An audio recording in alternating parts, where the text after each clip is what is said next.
আছো সবাই? আজকে তোমাদেরকে পড়াবো লালু, শরৎচন্দ্র চট্টোপাধ্যায়ের লেখা। ডাক নাম লালু, আর ভালো নাম অবশ্যই একটা ছিল, কিন্তু মনে নেই। জানো, বোধহয় হিন্দিতে আমরা লালু শব্দটা অর্থ হচ্ছে প্রিয়। লালু শব্দের অর্থ যদি আমরা বলি কিসে, হিন্দিতে প্রিয়। এর নাম কে তোর দিয়েছে জানি নে, এই নামটা কে দিয়েছে জানি নে, কিন্তু মানুষের নামের সঙ্গে এমনি সঙ্গতি কদাচিৎ মেলে। মানে যখন কোনো মানুষের নাম রাখা হয়, মানুষের নামের সঙ্গে তার নামের মিল হয়।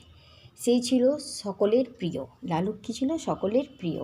বছরের পর বছর যায়, সকলে বড় হয়ে উঠলাম। জিমন্যাস্টিকের আখড়ায় লালুর সমকক্ষ কেউ ছিল না। মানে জিমন্যাস্টিকের যে আখড়া ছিল সেখানে লালু খুব ভালো ছিল। তার গায়ে খুব জোর ছিল, যেমন অসাধারণ সাহস ছিল তেমনি অপরিসীম ছিল। ভয়ে কারো কয় সে বোধ হয় কি জানতো না, মানে ভয় কী জিনিস সে জানতো না। সকলের ডাকে সে প্রস্তুত ছিল, সবার বিপদে সে সকলের আগে এসে উপস্থিত হতো। মানে যখনই কারো বিপদ হতো সবার আগে তাকে দেখা যেত। কেবল তার একটাই মারাত্মক দোষ ছিল। দোষটা কী ছিল? কাউকে ভয় দেখাবার যদি সুযোগ পেত সে কিছুতে নিজেকে আর সামলাতে পারতো না। তার একটা ঘটনা বলি। পাড়ায় মনোহর চাটুর্যের বাড়িতে কালী পুজো ছিল। দুপুরে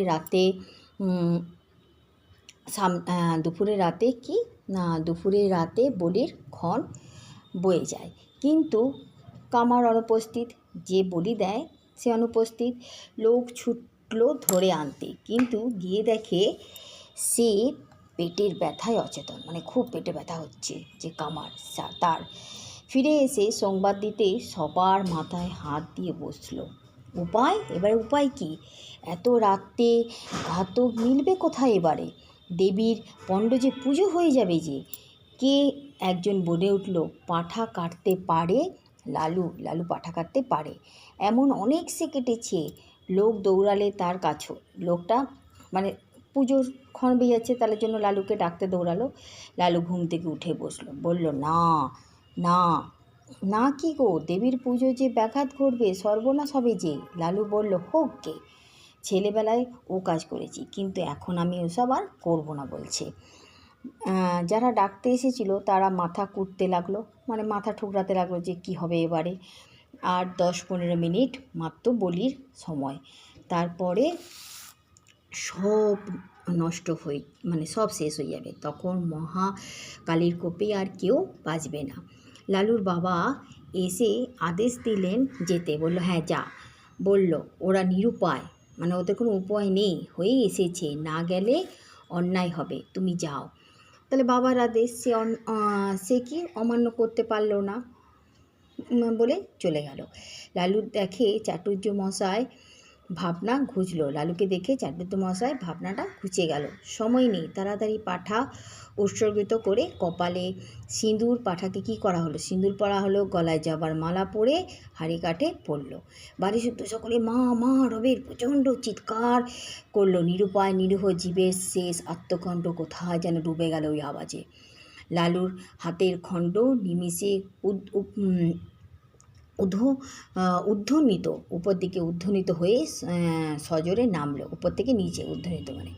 তারপরে বলিষ্ঠ ছিন্ন কণ্ঠ থেকে রক্তের ফোয়ারা, কালো মাটি যেটা ছিল, মাটি রাঙা হয়ে গেল। লালুর ক্ষণকাল চোখ বুজে রইল, মানে কিছুক্ষণ চোখটা বুজে রইল, দেখতে পারল না ওটা। ক্রমশ ডাক ঢাক ঢোল কাসর সংমিশ্রণে বলির বিরাট বাজনা থেমে গেল। বলির বাজনা কেন বাজানো হয়? যে বলি দেওয়া হয় তার আওয়াজ যাতে শুনতে না পাওয়া যায়, তার জন্য দেওয়া হয়।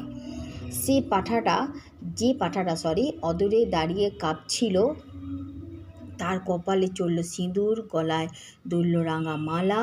আবার আরেকটা হাঁড়ি কাটে, সে ভয়ঙ্কর অন্তিম আবেদন, সে বহু কণ্ঠে সম্মিলিত আবার মা মা ধ্বনি।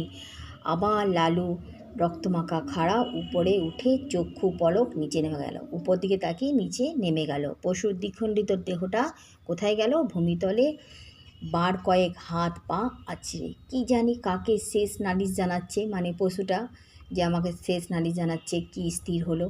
তার কাটা গলার রক্তধার রাঙামাটি আর খানিকটা রাঙিয়ে দিল, মানে যে রাঙামাটিটা আরেকটা বলি হওয়ার পরে রাঙিয়ে দিল।